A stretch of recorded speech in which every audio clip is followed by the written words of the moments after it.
Today we have Flashback Friday and a 10th episode show. All of you regular listeners know that every 10th episode we do a topic of general interest. It always seems to relate to finance and success in life and success with our portfolios, but the topics are more general every 10th episode show. And today we combine a Flashback Friday with a 10th episode. This show is produced by the Hartman Media Company. For more information and links to all our great podcasts, visit hartmanmedia.com. Welcome to Creating Wealth with Jason Hartman. During this program, Jason is going to tell you some really exciting things that you probably haven't thought of before, and a new slant on investing. Fresh new approaches to America's best investment that will enable you to create more wealth and happiness than you ever thought possible. Jason is a genuine, self-made multimillionaire who not only talks the talk, but walks the walk. He's been a successful investor for 20 years and currently owns properties in 11 states and 17 cities. This program will help you follow in Jason's footsteps on the road to financial freedom. You really can do it. And now, here's your host, Jason Hartman, with the complete solution for real estate investors.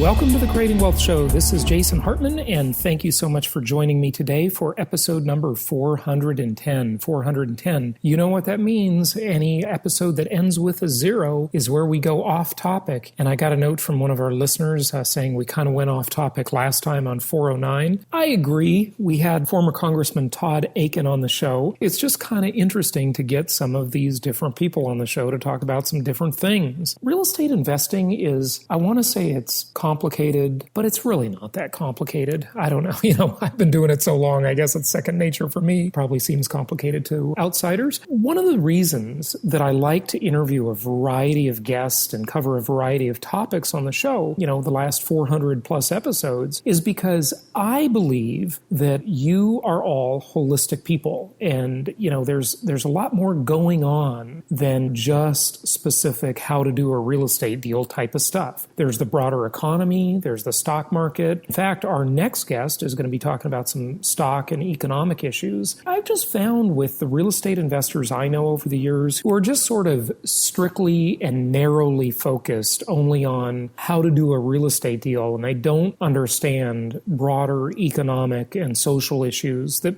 impact their investments. I just think that they are never as successful as the person who understands the macro picture and the micro picture. This is why, when you go to college and you study economics, college is not a very economical investment, by the way, but, it used to be okay. It's just become massively overpriced. But that's another issue that we've covered on prior episodes, folks. And if you study economics, what do you study? Well, you study macroeconomics, the big picture, and you study microeconomics, the small picture. And that's what we do here on the show, too. We discuss macro issues and micro issues. We get real specific. We discuss how to read a property pro forma, which we recently did. We discuss the refi till you die game plan, which is the most tax-efficient way to harvest your wealth from your real estate portfolio. And we discuss land to improvement ratios. We discuss different markets and specific markets. We've been discussing Little Rock, Arkansas a lot lately. We even had Bill Clinton talk about that. Maybe we should hear from him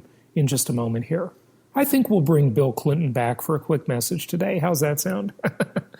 Anyway, we'll have him in a moment before we get to our guest. But we discuss specific markets like Little Rock and our upcoming property tour there and all kinds of stuff. So what we do on our 10th episodes is we go off topic and discuss a general personal development topic. And today, I think you're really going to like this one. I know I did. Our guest is Jill Ammon-Wexler, and she is the author of How Successful People Think Smart, 7 Ways You Can Develop Your Mind Power. She was actually on Jimmy Carter's Special Commission on Women in Business, so that's quite an honor honor for sure. And she's developer of the Quantum Mind Training Program. We're going to talk a lot about the mind and how it is more than the brain and how we can use it to be more successful in our lives. So we'll get to her in just a few minutes. But on the topic of income property investing, I had to share a pretty amazing and interesting article for you. I subscribe to all sorts of different newsletters and publications and websites and so forth. One of them that this one is from that I will loosely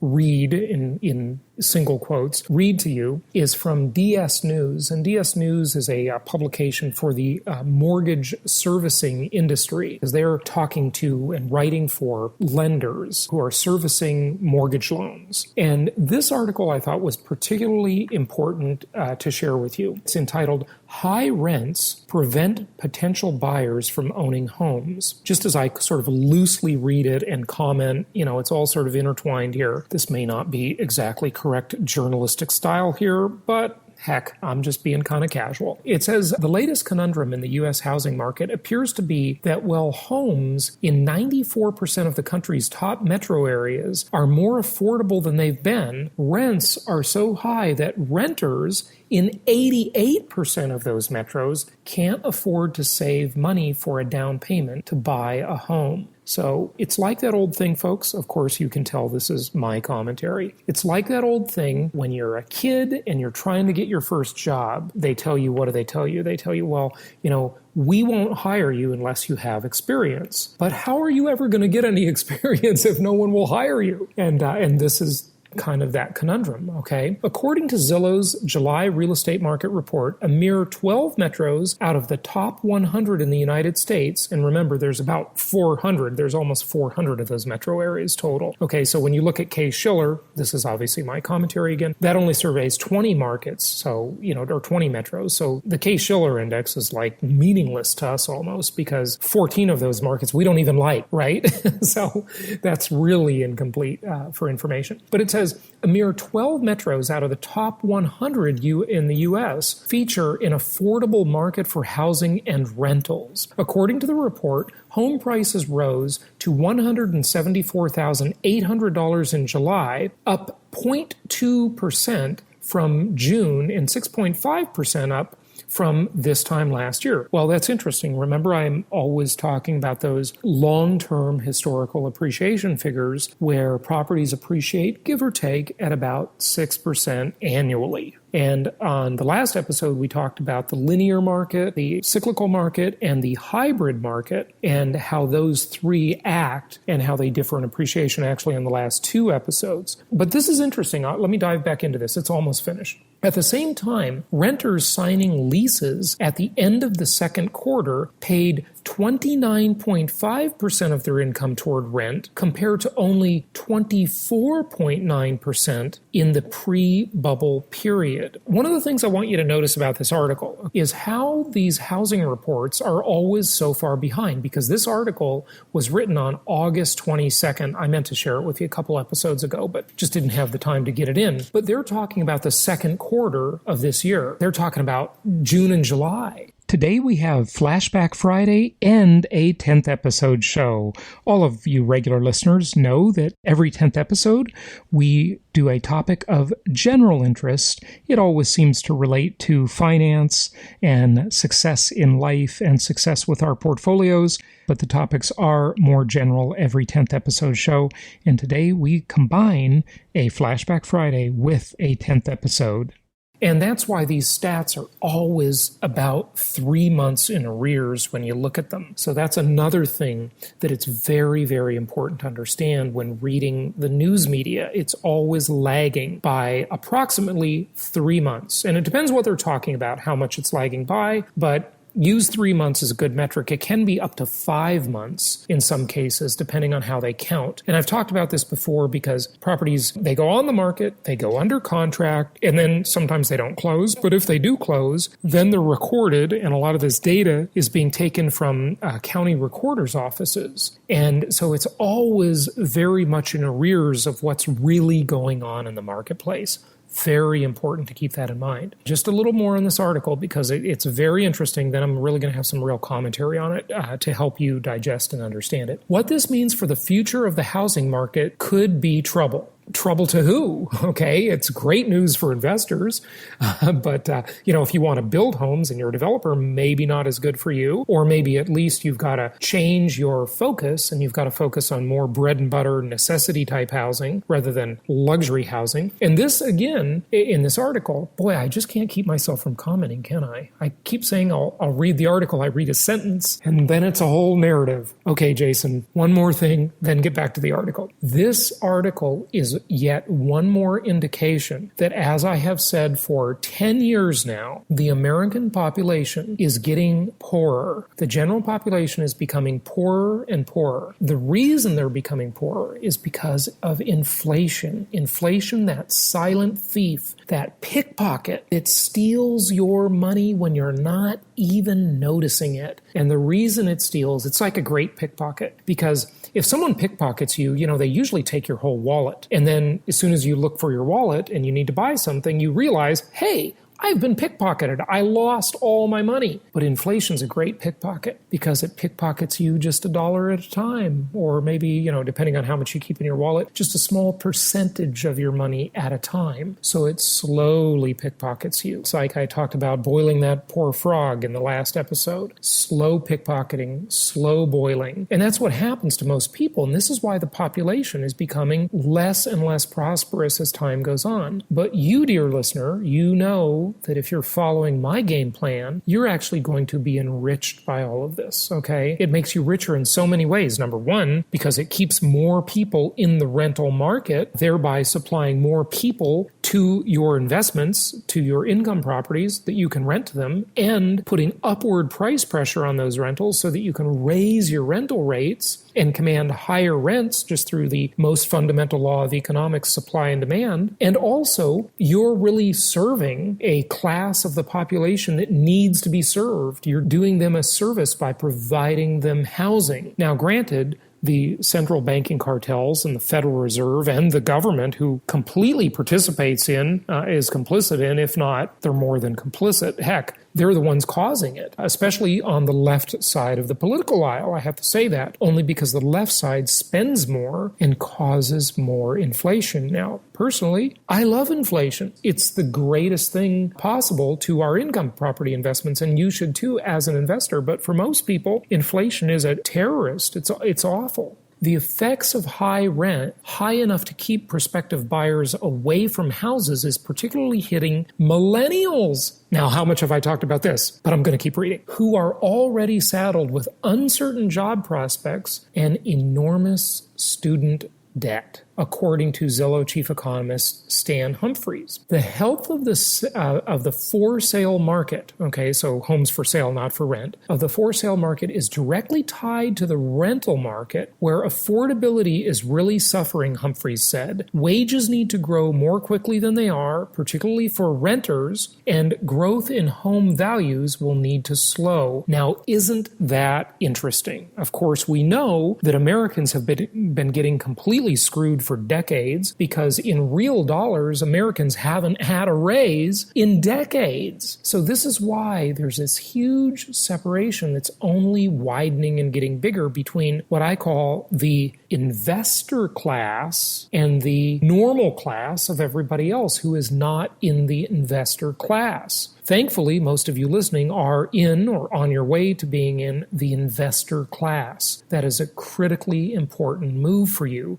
to beg, borrow, or steal, as the old saying goes, to get yourself into the investor class. Because once you do, then you really have set yourself apart and you start making ridiculous government spending and time and all of these factors that to everybody else appear to be negative, they actually they're very positive factors for you. And one of my missions in life is to help as many people as possible get into the investor class. All right. back to the article. It's amazing how an article that's just a few hundred words can take me like 15 minutes to read. I guess I'm a slow reader. I don't stop making comments. Where were we here? Okay, so we talked about millennials, okay, and the article addressed that too. I've talked about on many prior episodes, massive student loan debt, this being one of the next big bubbles to burst. It's well over $1 trillion now, and this will keep these millennials, these Generation Y people, in the rental market for many, many years to come. And you can serve them by providing them rental housing. It's not your fault that the entire population who's not in the investor class, and investor class, I mean income property investor class, because you don't get these characteristics with Wall Street investments. It's not your fault they're being impoverished by inflation, but for God's sake, at least have something there for them to rent. At least serve them by giving them an opportunity to rent something. Talked about wages growing, blah, blah, blah. Nevertheless, thanks mostly to low mortgage interest rates, the affordability of for-sale homes looks much better. According to Zillow, U.S. homebuyers at the end of the second quarter could expect to pay 15.3% of their incomes toward a mortgage on a typical home, far less than the 22.1% share that homeowners devoted in their pre-bubble days. Wow. Now, I'm actually quite surprised that those numbers are as low as they are, because in places like California, New York, Boston, Miami, any of these more expensive markets around the U.S., people were paying way more than that as a percentage of income in terms of mortgage payments. But there's going to be a couple very interesting stats coming up here, so I shall keep reading. Keep in mind, however, that mortgage rates are expected to rise in the coming year. There's some urgency for you folks. Get as many long-term, low fixed-rate mortgages as you possibly can. And when mortgage rates hit 5%, the number of unaffordable metros for homeowners among the top 100 will double, according to Zillow. Whoa. That is huge.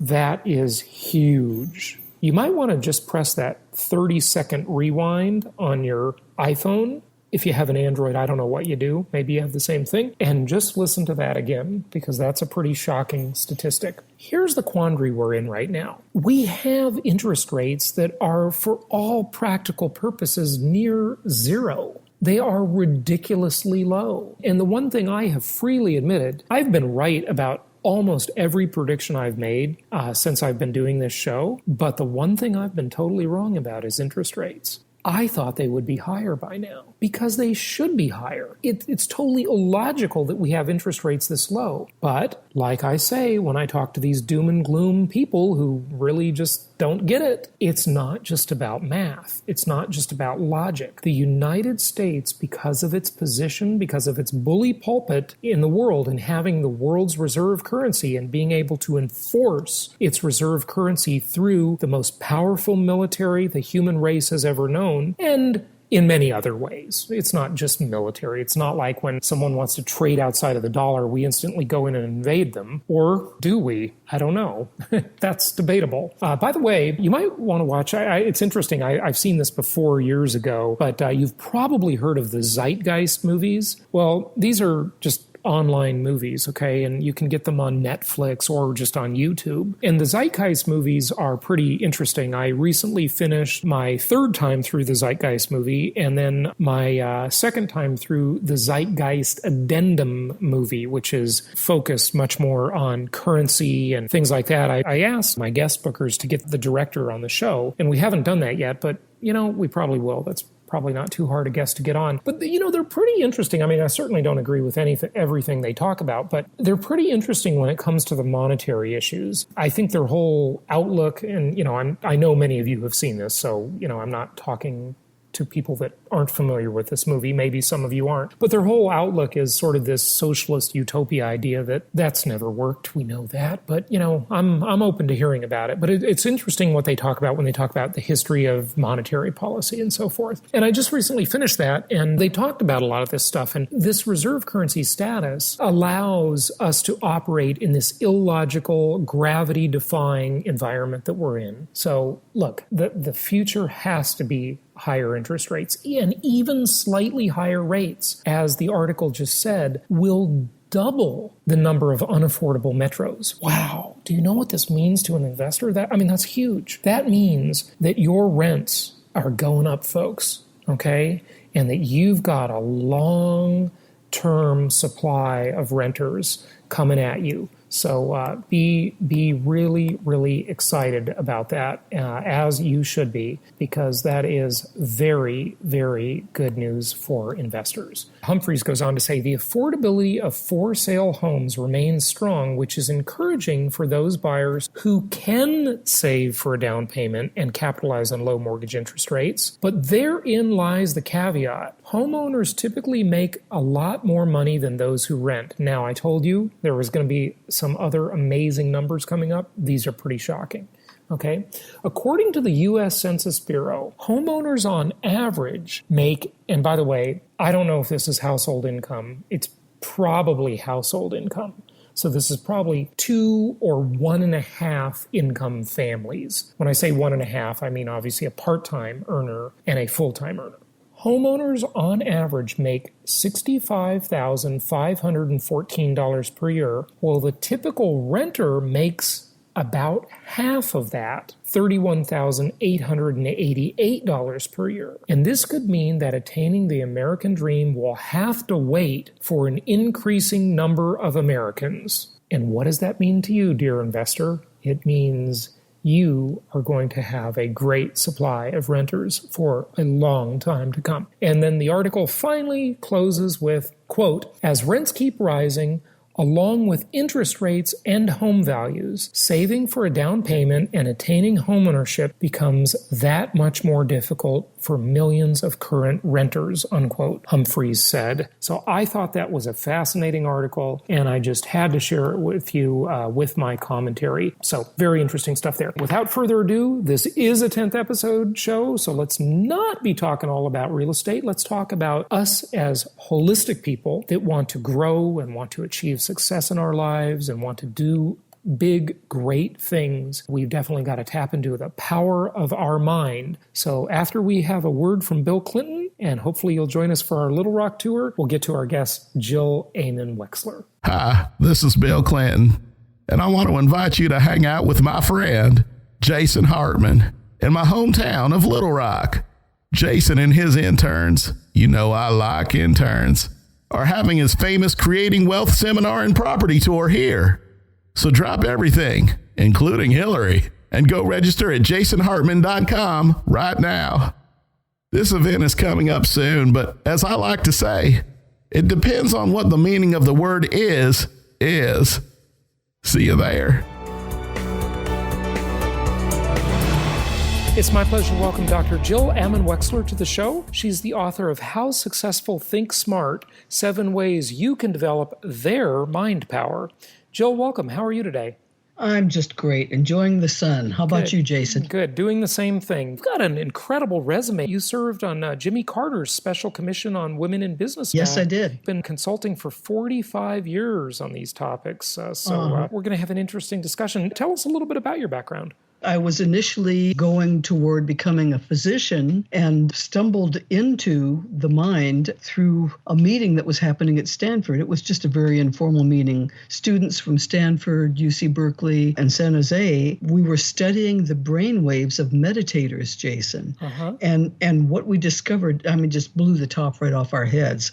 We discovered alpha brain waves and went wild. We thought we'd hit the mother lode. And can you imagine if you had back then the functional MRIs we have today, what you would have. Oh my gosh. Yeah, we had very primitive equipment compared to what we have today. Yeah. But still, it was very exciting. And it literally changed my life and changed my career path. Although I had done all my pre-medical studies, I immediately came to the conclusion that I wanted to study how the brain influences our behavior. And it just became a burning passion of mine at that meeting. There's a lot of ROI here, a lot of return on investment. If we can learn how to more successfully use this incredibly powerful tool between our ears, we can do amazing things. And you mentioned Stanford. Did you go to Stanford? No, actually, I was at San Jose University, University of California at San Jose, and completed my first 2 degrees there. then went on after that to Columbia. I've been very interested in the work of Dr. Carl Pribram, who you're probably quite familiar with at Stanford, yes. and his holographic brain theory and how it applies to goal achievement and, even the more catchy phrase nowadays, the law of attraction. Let's dive in and talk about this. I mean, what are some of these 7 ways? And why do you call it, first maybe the title of the book is interesting to me because it seems like a play on words. 7 ways you can develop their mind power. What do you mean by that? Well, basically speaking, the people that I've studied through the years are just an amazing people, especially in the very beginning. Folks in Silicon Valley that were just entrepreneurs, company presidents, judges, performing artists, fascinating people. And I discovered very quickly using EEG that they all shared very similar brainwave patterns. You don't have just one brainwave. For example, you don't just sit there and you aren't in alpha. Basically, you're creating a whole scope of brainwaves simultaneously. Well, I discovered that this group of people had a great similarity in their configuration of brainwaves. And from there, that directed all of my subsequent studies about what is different about the brains of these winners. And can normal people learn to do what they do? And I quickly discovered, yes, there are ways to train that. That is probably where we go into the 7 ways. Okay. To highlight those for us, if you would. Well, I'll just run right through them. Basically speaking, the most important thing that I want to open with is that you can train your brain to duplicate the special ways that beginners have developed and use their brains. You aren't just born with that brain, it's developed and used. And the 7 ways that winners' brains are extremely different is, number 1, their functional balance. They have developed an ability to simultaneously balance and use both sides of their brain. Now, Jason, ordinary people can't do this. They're either right-brained, they're left-brained, they go back and forth. A winner can focus and use the whole brain simultaneously. It's amazing. Of course, I'm sure you're familiar with the Holosync program and binaural beats and those types of things that claim to help us put the brain together, the 2 sides of the brain together. Why is it so important that we use both sides? I mean, do we need both sides at the same time, or are some tasks really suited for one side or the other? Well, some tasks might be suited for one side or the other, but Marion Diamond years ago studied Einstein's brain and discovered that he had a massive amount of glial cells, which are the cells that basically create the highways in your brain. Those glial cells were tremendously thick, supporting the communication between the 2 sides of the cortex, the cerebral cortex, the left side and the right side. Now, there's some people that do not have that highway system. It's not normal. It's developed. It's there in terms of being able to use it simultaneously. I'll tell you one of the things that happens when you truly have a balanced brain, and I've seen this not only with the people I work with, but also in myself. When you have that balance, there's almost like an aha experience that goes along with it, Jason. You can almost feel a flash of light in your brain. You may feel a sense of vibration, and the insight that comes with it is awesome. Okay, so it goes across the 2 sides. My first question is, with that, you say that insight, that flash of balance, that aha moment, if you will, is that something that, we all experience occasionally, even if we've never tried to train our brain to use both sides simultaneously? That's possible. Okay. It's possible that in a moment of great insight or even religious insight, that could occur. Most normal people don't report that happening in their life, but it doesn't mean it can't. People who have trained this, and of course I'm going to ask you how we train this, and I can't wait to hear, but the people that have trained it, are they always functioning on both sides at all times? Or Not by any means. Oh, okay. No, this is a state that they can generate, that they can enter into, more likely on demand, as opposed to the normal person that, it's like a gift that comes and it's gone. It is learned. The ability to control it is learned. For example, you look at Tibetan monks, you can bet that they go in and out of that state. And in fact, I know of one religious leader that practically lives in that state. If one can do this, and if it's so powerful and beneficial, wouldn't you just want to stay in the state all the time? Or does it take effort to stay in that state? Or it would energy? take effort. Yeah. It would take effort. It would take energy. It would take, basically speaking, the individual I spoke of that pretty much lives in that state, that is not a state where you would remember to get out of the way of a speeding bus. Okay. Mm-hmm. So you can't live there. Right. That's a state you might want to enter into if you are making an extremely important decision. Well, it seems like our Creator gave us so many great tools, and why wouldn't this just be natural that we would be able to use both sides of our brain? I mean, why are the hemispheres separated, and why wouldn't they work together? Actually, the hemispheres are quite different. The left hemisphere, for example, if you go down into a molecular level, there are almost vertical stacks there that basically create a capability, this stack for this one, this stack for this one, this stack for this one. That portion of the brain is 1 + 1 = 2. It's rational. It handles that aspect of our being. The creative side of our brain, on the other hand, is very interconnected with glial cells. And this creates an ability to literally swim around that side of your cortex to create new combinations of thoughts. Not 1 + 1 = 2. 1 + 1 might equal 2.5 over there, and it'll make sense, and it will equal 2.5. So you have two different aspects. You know, there are certain people, for example, you look at an engineer, mathematician, they're probably using those vertical stacks and literally going through them looking for analytical answers to things. If you want to be creative, you fall over onto that other side, and that's where you begin to generate alpha brain waves and go into altered states where you can allow yourself to flow into your answers as opposed to logically, analytically breaking them down. You were talking about the 7 steps. Right. Let's go to step 2. Okay. And this is very, very pronounced in successful people from all walks of life. Jason, winners in any avenue of life have an extremely refined ability to really focus on an activity. They single task. They do not multitask. Multitasking can be very, very expensive in terms of being able to solve a problem or to do something creative, because if you break your thought process and go on to a multitask, it can take up to half an hour to refocus and come back to your initial task. So refined, focused, extremely refined. I wonder about that, though, when it comes to things like driving. It's been said that once we learn how to drive, and we're, relatively good at it, we're in an alpha state, unless we need to really pay attention to something in particular. But generally, isn't driving a sort of an alpha state? It could be an alpha state. Okay. When we're in that, my question is the reason I ask is this. It does not seem to me, regardless of what anybody says, at least for me, dangerous to drive and talk on the phone, or dangerous to drive and listen to music, or dangerous to drive and listen to an audiobook. Dialing the phone may be dangerous, but having a discussion on the phone does not seem dangerous.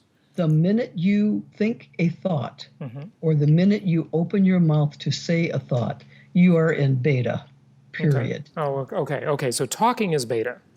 Talking is beta. Talking to yourself is beta. So in terms of being in an alpha state when you're driving, not necessarily. Not necessarily at all. You may be quite stressed. Okay. It depends on traffic and the conditions. So I really have to say that beta is something that's the normal state that most people live in. Okay. And beta is not that effective? I mean, is alpha the only one that's effective? No. Okay. Beta is very effective for logical, analytical tasks and for communicating. You can't really communicate too well without it. Okay. Above beta, you go into gamma. Gamma, the beta-gamma division there really looks at passing up into stressed brain waves until you reach about 40 cycles per second. And that particular brainwave frequency, which is in gamma, equals a frequency that is often produced by Tibetan lamas and monks when they go into altered states of consciousness. It's interesting. There are breaks there. And then below the beta, of course, is alpha.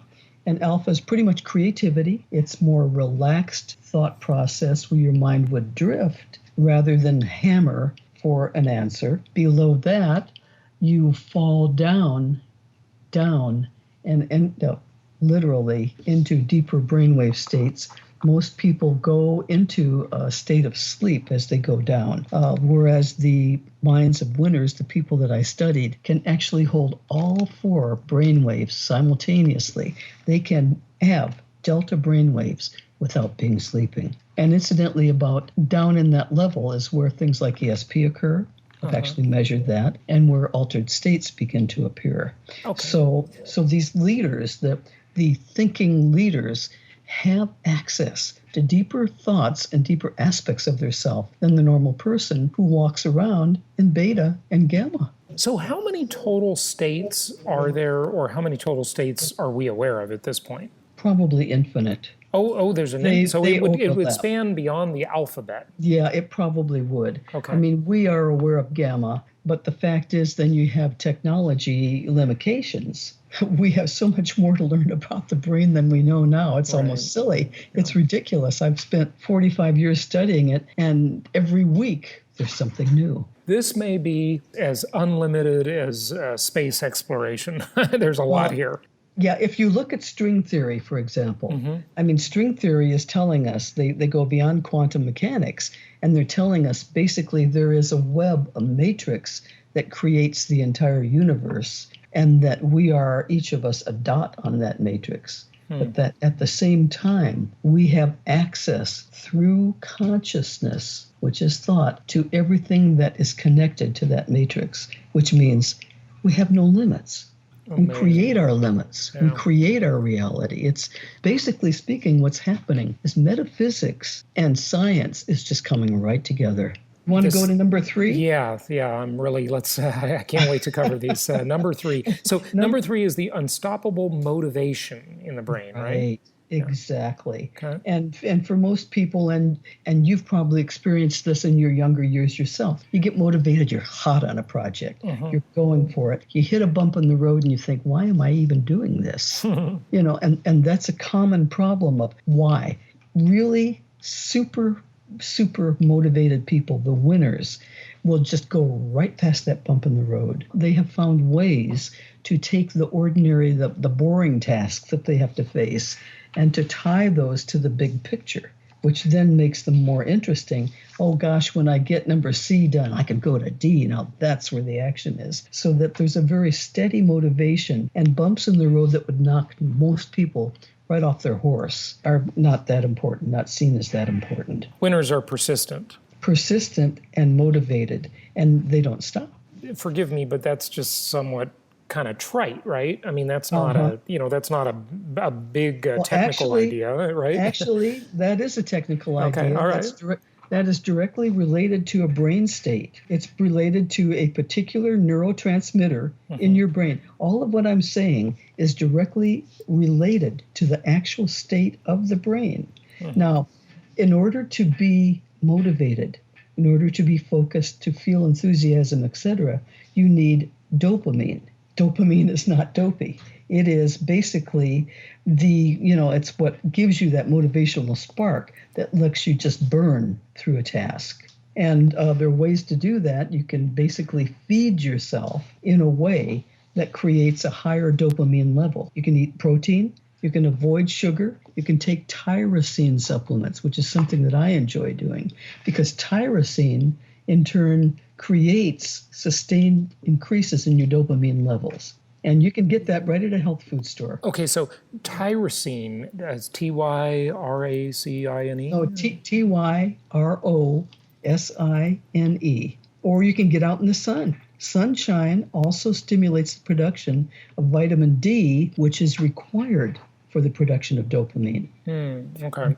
So dopamine is the persistence supplement then, That's basically. what you can call it. Yeah, and it's an internal. I mean, it's something that's manufactured internally. I suppose that tyrosine just helps increase the production of it or something. Exactly. And if you're tired, if you're stressed, that will knock those levels down. Proper sleep is important too. Sleep is important. It's not a joke. Okay. How much sleep, by the way? There's so much debate about that, how much we need. Well, there really is a debate about it because some people function so well on 5 or 6. Some people need 8 hours.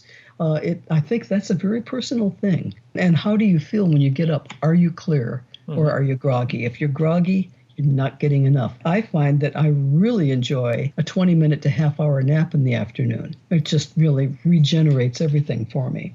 Other people take a nap and they wake up and they say, duh.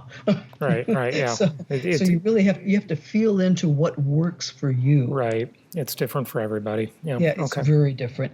But basically, it's based on brain chemicals. There's no guesswork here. This is all chemically based on how your brain does what it does for you or doesn't. So persistence is a scientific thing. I'm glad that you made that connection. So thank you for doing that. Okay. Yes, so it is. Let's look at number 4. Okay, number 4 is outrageous flexibility that these winners have in their brain. And again, this is not oogum boogum.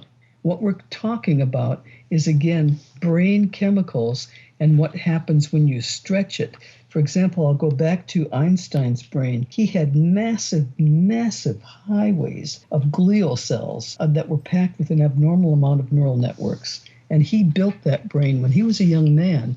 He was considered to be beyond being educated. He was so brilliant, he was just not together. And his teachers had a terrible time with him.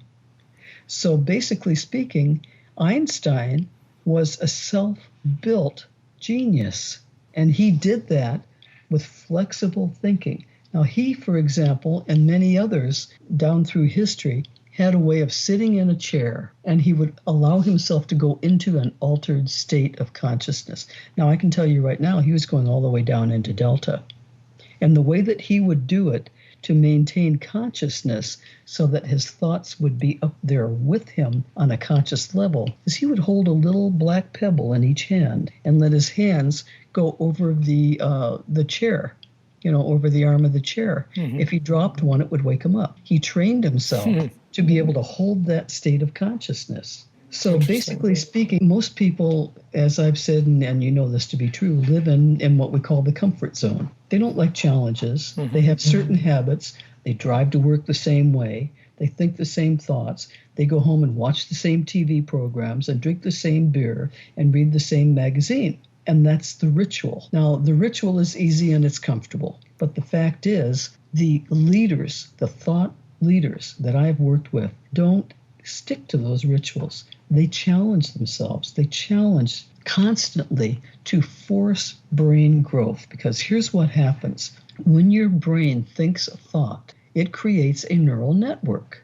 If that neural network is not used, guess what? It's gone in about 3 to 5 seconds. Wow. 3 to 5 Whoa, seconds. It does not stay. Is the neural network, the neural network is physical, right? That's the, they talk about the plasticity, right? Or the elasticity. Yes. I'm not sure which. The neural network is physical reality. Okay. It is in your brain, but the thing is it's plastic. It changes. Okay, now, so for example, let me understand something. So when you think a thought, Jill, yes. You're literally changing the physical composition of your brain just on one little thought.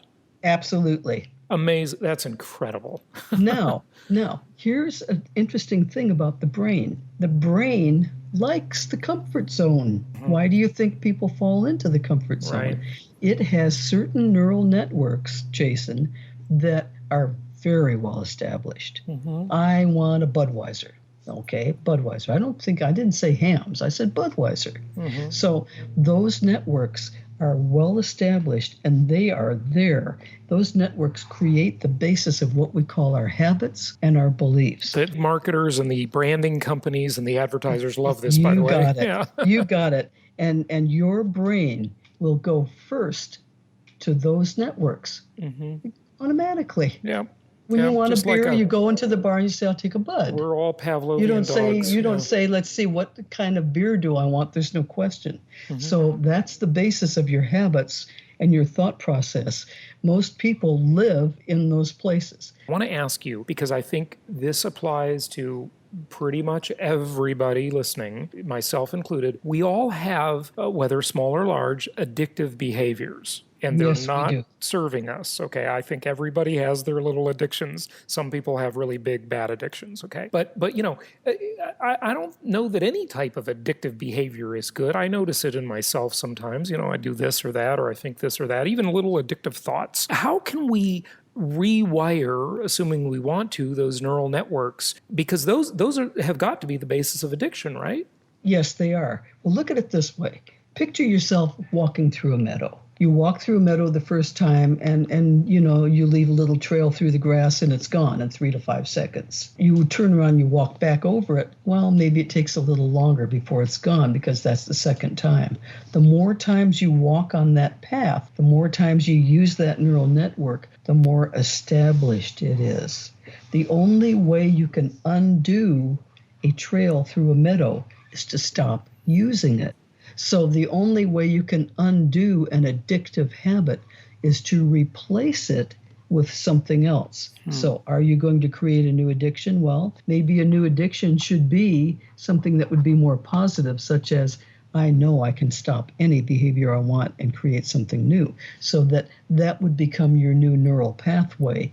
As a pathway is not used, just like a path through a meadow, it begins to diminish, and the neurons that were used are scattered out and go elsewhere. That's the thing of plasticity. Yeah. Your brain is plastic. You can change it. Then the question becomes, can old dogs learn new tricks, as the saying goes? Because I assume we've got more flexibility here when we're younger. I have a feeling you're going to say that. Maybe not. Maybe there's hope if we're older. And, you know, like the alcoholic who's been drinking all his life or her life, you know, that's a pretty tough thing to change, isn't it? Especially with the chemical that comes from the outside that changes your body composition too. Yes, it does. It changes your body composition dramatically. Yes, it's going to be harder. And yes, it depends on one's motivation.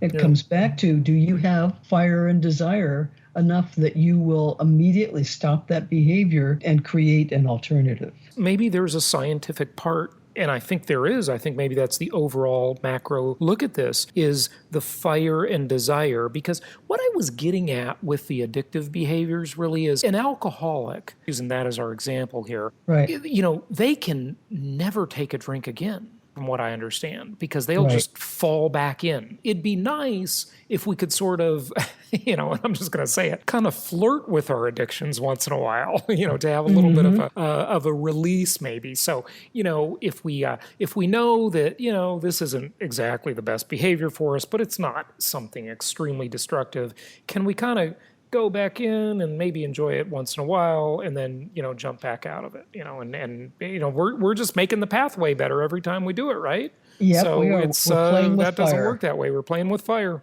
We're playing with fire, and guess what? You're going to burn your fingers. Right. Boy, I wish you would have given us an easier way out, Jill. Actually, it takes the fire and desire. Addictions are born in a millisecond, Jason. Wow. And they die in a millisecond of decision. Decision. Now, I can tell you an interesting story about Anthony Robbins. Yeah, sure. Everyone thinks, oh my God, he's so together and blah, blah, blah, blah, blah. Anthony Robbins, as a young man, was very heavyset, very overweight. I've heard the story, yeah. And was sitting in a motel because he was so poor, a flop house probably, and got up one morning and was dressing himself and just became so disgusted with his behavior, he picked up a shoe and threw it at the wall. And then he picked up another shoe and threw it at the wall and said, that's it. I have had it. And he made an instant decision, passionate decision to change his life. So, you know, there's no way around it. Here's the problem. Here's the problem. Usually, like Anthony Robbins was in his comfort zone. The alcoholic is in their comfort zone, if you will. And the problem is it usually has to get so dire and so bad, and then it gets harder to rewire because there's just more neuropathway wiring. And, the longer you wait, the longer you're in that comfort zone or that addiction. I guess the comfort zone is an addiction in a way, the harder it is to rewire. So the thing to do is, notice proactively, hey, this is not exactly good for me. And before I go down this path too far, I'm going to change it now. Right. Nip it in the bud. Now is always better. Right. Now is always better than tomorrow. Tomorrow has a way of not arriving. Right. Think about that. Okay. The sixth or the fifth thing, if we go back to that list that we're working on, the 7 things, is creativity. Mm-hmm. And I will tell you, the people that I've worked with through the years, especially the higher level folks, including the ones on Jimmy Carter's list, mm-hmm. actively have stretched their brains. They use their creative muscles in just outrageous ways. Should we all be subscribing to, Lumosity.com or those? Lumosity is not going to teach you to be creative. Okay. Basically, what I recommend you do, creativity is very connected to your central brain and also to your right brain. So creativity, you can build your creative muscles, but what you have to do is determine that you're going to respond in new ways to challenges, in new ways to problems, to allow yourself to develop new connections in the brain, and especially in the regions of the central and lower parts. So creativity is not just a right brain thing. It can stimulate whole brain integration that we talked about earlier, and strong ties down into your emotions. If you close down your emotions, you're closing down your creativity, because creativity utilizes the limbic system, the emotional system, in the center of your brain. So you're really saying we should all be more emotional? Allow yourself to be more emotional. Allow yourself to feel your emotions. Okay. Allow your emotions to come to the surface, because there is such a tie between emotions and creativity. You wouldn't believe it. People that are shut down emotionally are not tending to be creative. They just aren't. So what you want to do is, spend time to explore unfamiliar topics, challenge yourself. People that are very logical, I recommend that they go and take a painting class, mm-hmm. or take a poetry class, mm-hmm. or something that will totally put them in the other side of their brain and allow them to expand that. And also, I've done a lot of brainwave studies that, basically speaking, when you have one of those aha insights that lights up the whole surface of your cortex, mm-hmm. what you're doing is you have a high gamma brainwave spike. Now, this level of gamma brainwave creativity is when your neurons suddenly connect and they create an entire new neural network that reaches up into the gamma level. Okay, that enters your consciousness and is occurring in the right cortex. This is all measurable. It's all measurable, and you can develop this by concentrating intently on a goal or a problem and then let it go. Relax. Just relax and go into an altered state. Just let it go, but don't go to sleep. That's when you're generating alpha, and that's going to set the stage for those novel connections that are going to occur. So just allow your mind to drift, and you can always do what Einstein did, hold a little rock or something in each hand so that you keep yourself from falling into sleep, because mm-hmm. sleep is not going to generate creativity. There's got to be a way to use what I'll call the dead time, but it's not dead time. I know it's super important, and that is sleep. What about sleep learning, playing audios while we're sleeping? Would that just disturb us and diminish our sleep quality? Or is there some way you can hack sleep, if you will, to learn more while you're sleeping, or to use the power of your dreaming? I read a book on lucid dreaming. I don't really know how to do it, but it sounds like a great skill. Uh-huh. The interesting thing is, when you're doing lucid dreaming, you're not asleep. Well, okay. Fair enough, yeah. There's really no way that I have discovered personally, mm-hmm. Either a science or an art, of actually using sleep training. So just leave the sleep alone. Now, what do you think? I mentioned at the beginning, but what do you think of things like binaural beats and holosync? These. I'm glad you asked. Yeah, these things that promise to make your brain work together, both sides. Right. Well, I use brainwave training extensively, and I have for 45 years. One of the first things I discovered is that binaural beats, unfortunately, you very soon find a way to turn them off. Your brain does it. Your brain gets bored and says, I'm not going to listen to that anymore, and turns it off. It's much more effective to use isochronic tones, which I also like to use in many of my brainwave trainings that I do, and to introduce some music and some change, because the brain loves changing stimulation. It doesn't like the same old thing for hours and hours. It it shuts it off. The binaural's pretty boring. The holosync's a little nicer to listen to. Yeah, holosync is a little bit better. Yeah. But where do we get these isochronic beats? Is that what you call them? Yeah, actually, I have 2 places that you can come, and I recommend that anyone that's interested in the brain come to buildmindpower.com. Okay. And just for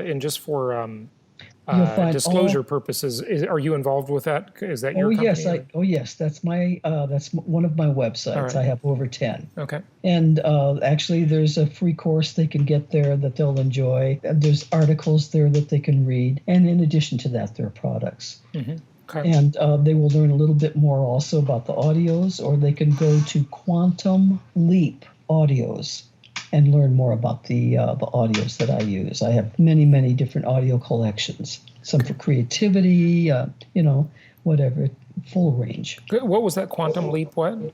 Quantum Leap Audios. Okay. And are these things where, it's an MP3 download or a CD or something, or do you have an app for the iPhone? MP3s, and they do play on iPhones and pads and computers. All that stuff. Okay. Let's talk about the remaining steps. We have a few more steps, I think. Okay, let's go to resilience.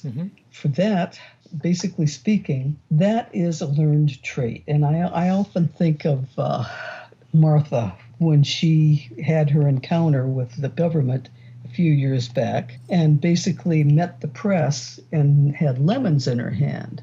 And what she said to them is, my mother always taught me to make lemonade out of lemons. There is an unstoppable resilience that comes with this winner's brain. And basically speaking, you can take a winner and knock them to the ground, and they're going to get up faster than anyone else. And sometimes the harder you hit them, the faster they'll get up. Now, obviously, that's a learned skill that comes as you develop your brain. It's not something that's necessarily automatic, but it is learnable. And the ability to deal effectively with challenges is very important. It's a refined skill, especially if you look at investors, for example. I'm an investor. I know how it is. Sometimes you win, and sometimes you're going to get kicked in the shins. And that's the truth. And if you stop the first time you get kicked in the shins, you're not an investor anymore. You're a loser. Okay. Yep. So basically speaking, alpha breaks, I think, are one of the most important things to build resilience, to not identify with the failure if it happens, to immediately call it a lesson, a learning, to restructure anything that kicks you in the shins into something that you have learned that's going to take you forward. And that's an attitude. I think a lot of this comes down to just self-talk too, doesn't it? Because if we tell ourselves in a convincing manner that we're persistent and we get up after we fall down, then we're just going to become that person, right? Yes, we are. And the way that works is, let's take a little sidetrack here and take a look at that. What you're talking about is really affirmations in a way. There's a person that wants to become a successful investor, a successful tennis player, whatever. And if they spend 5 minutes a day saying, I am a successful investor, I am a successful tennis player, you might presume that this would be helpful to them. But the truth is, the minute they put that down, if their brain then comes back and says, yeah, well, I lost, $25,000 on that last deal and blah, the brain will return to negative thoughts unless you are very persistent. And I mean, you have to mean it. You have to put the monkey on your shoulder to watch for those negative messages. And they come in the subconscious mind. And when the minute you hear it, turn it around and say, no, I am a successful investor. I learned from that. so that you have to restructure your thought process, and you can't just do it 5 minutes a day and expect it to do anything for you. Mm-hmm. So perseverance furthers.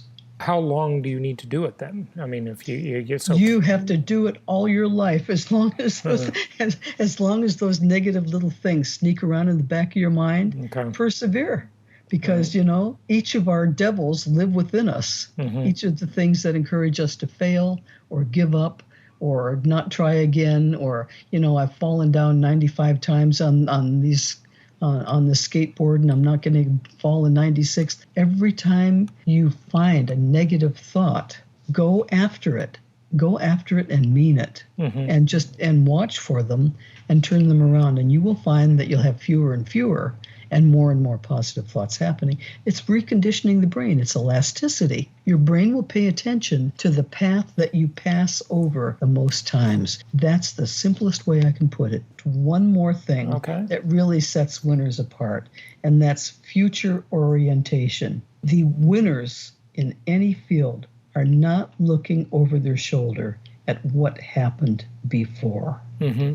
What they're looking at is, what is my goal? What are the 2 things that I have to do today to move forward on that? Have I done them? Okay, let's go do them now. Where am I going? They focus on what it is that they want and where they're going to get it, and not what has happened in the past.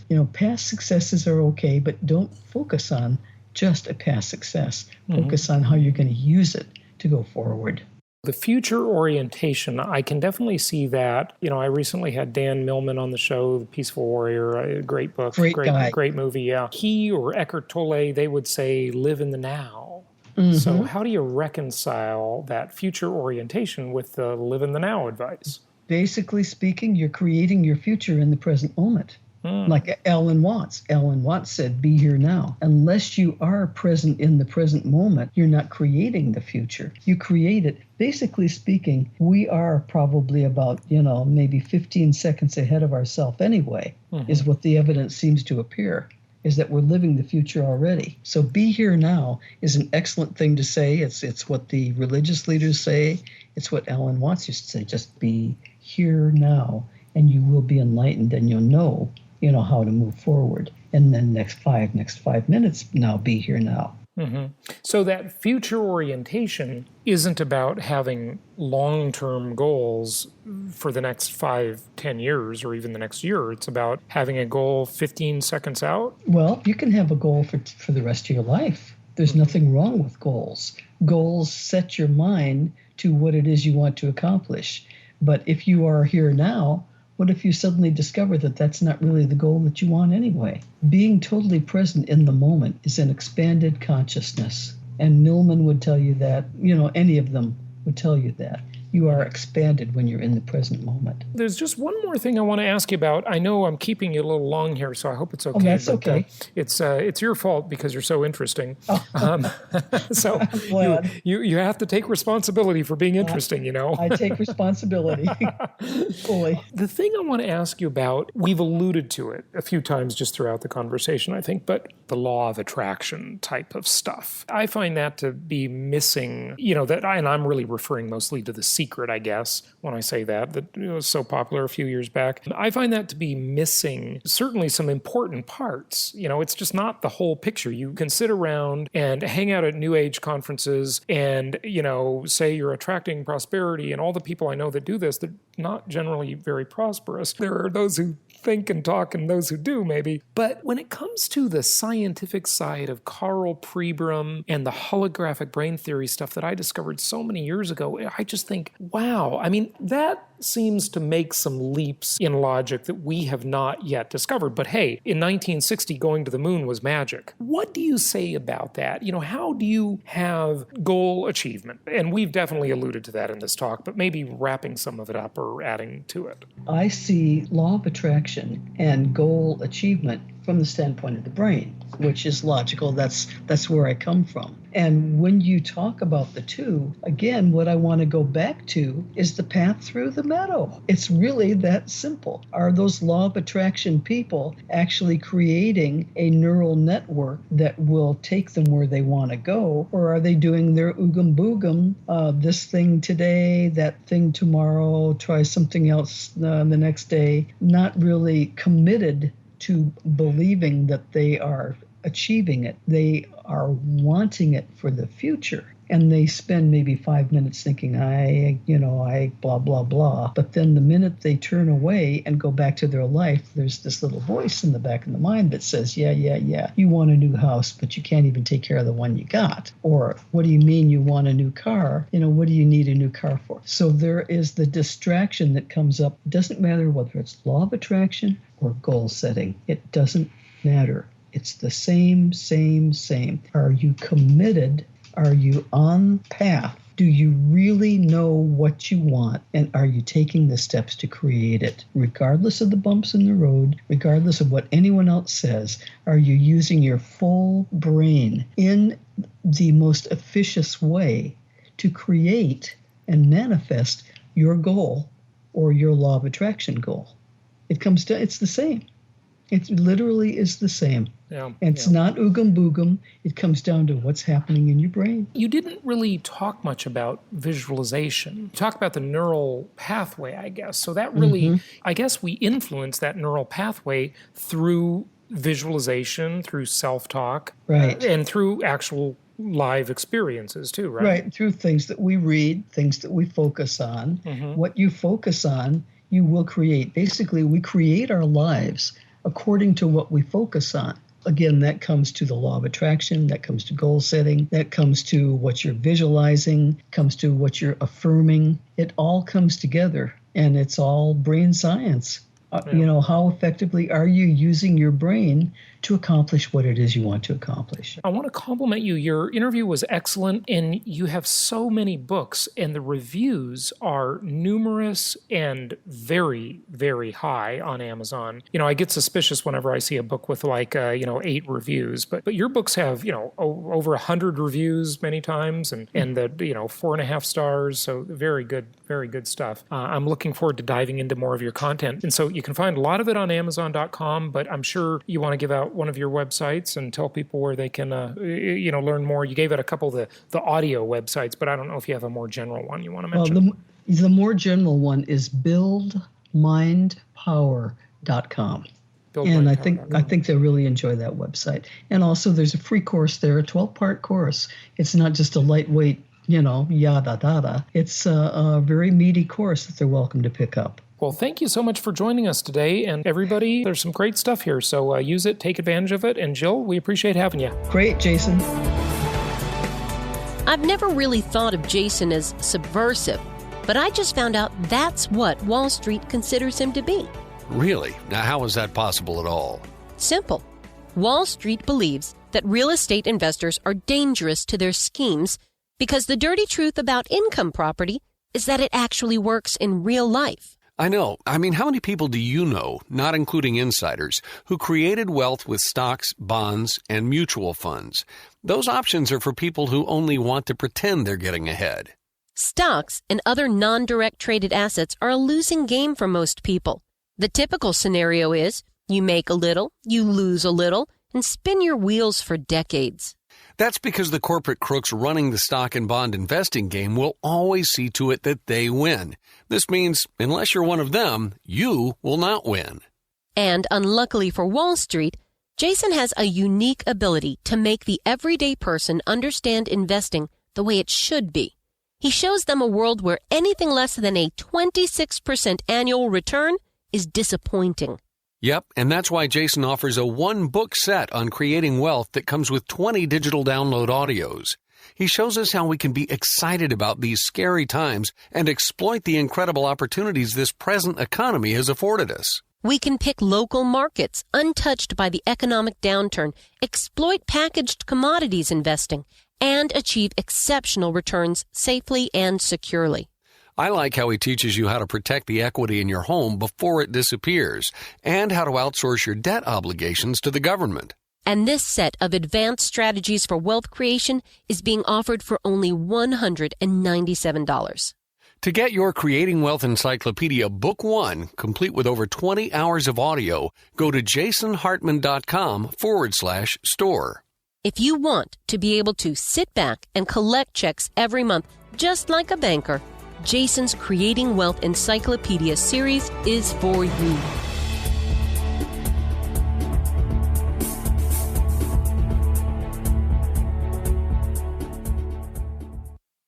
This show is produced by the Hartman Media Company, all rights reserved. For distribution or publication rights and media interviews, please visit www.hartmanmedia.com or email media@hartmanmedia.com. Nothing on this show should be considered specific personal or professional advice. Please consult an appropriate tax, legal, real estate, or business professional for individualized advice. Opinions of guests are their own, and the host is acting on behalf of Platinum Properties Investor Network, Inc. exclusively.